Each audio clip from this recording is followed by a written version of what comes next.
Wimbledon, arguably the most competitive and prestigious tennis tournament in the world, one which only 5 individual players have had the honor of winning in the past 2 decades. The most notable champion of which being Roger Federer, who won the Grand Slam 5 consecutive times and went on to win it 3 more times just for good measure. But the GOAT era of tennis is coming to an end. New faces are appearing daily, with Jannik Sinner, for instance, taking the world by storm this year, skyrocketing up to his position as world number 1. Denis Shapovalov is not one of these new faces. In fact, his career-high ranking of number 10 in the world was 4 years ago in 2020. But the Canadian tennis player has something special, besides his incredible skill as a rapper. Take care and good night. Know this for good life. Hot tubs and courts. He has a title that no other player on tour does. According to his bio on the official ATP website, he slept in Felix Auger-Aliassime's basement during his semifinal run at the 2017 Montreal Open, and ripped a poster of Rafael Nadal off the wall before beating the Spaniard in the 3rd round.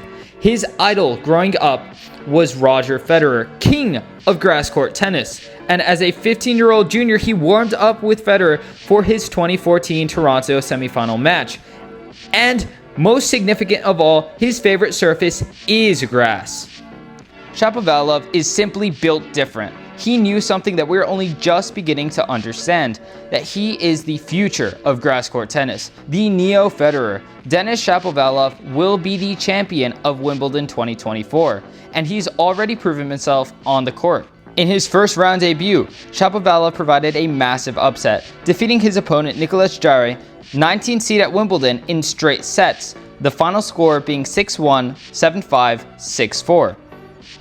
Now, you can make the claim that Jarry is much less equipped for grass play than other surfaces. However, according to his bio on the official ATP website, Wimbledon is his favorite tournament. Therefore, it can be concluded that Jarry was playing at his absolute best, the same best that overcame the likes of Carlos Alcaraz and was still obliterated by our protagonist, Denis Shapovalov. Even with this accomplishment under his belt, critics may point to the fact that Shapo has an absolute nightmare draw. But he only needs to beat 6 players to win.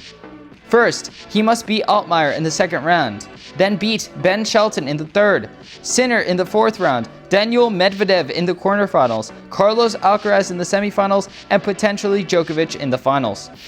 There is merely 6 wins between Denis Shapovalov and becoming a Wimbledon champion, and it is certain that he can accomplish such a feat since he has already won 10 matches this year.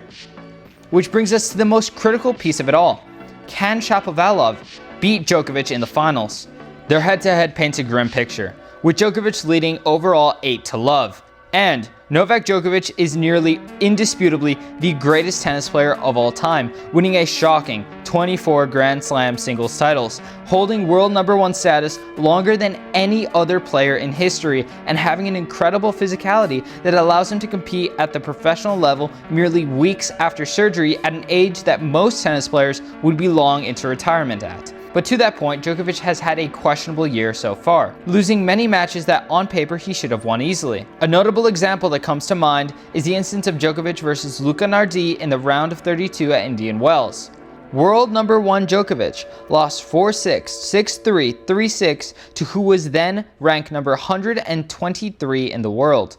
And Djokovic has yet to be able to make it to a final this year, meaning that there is a considerable chance that it won't even be Djokovic that Shapo has to battle in the ultimate showdown.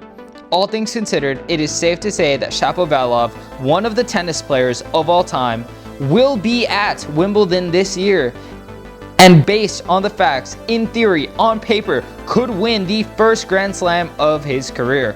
This has been Tennis Arbiter. Thank you for listening. Please leave your thoughts on who will win Wimbledon in the comments below. Thank you, and as always, that serve was out.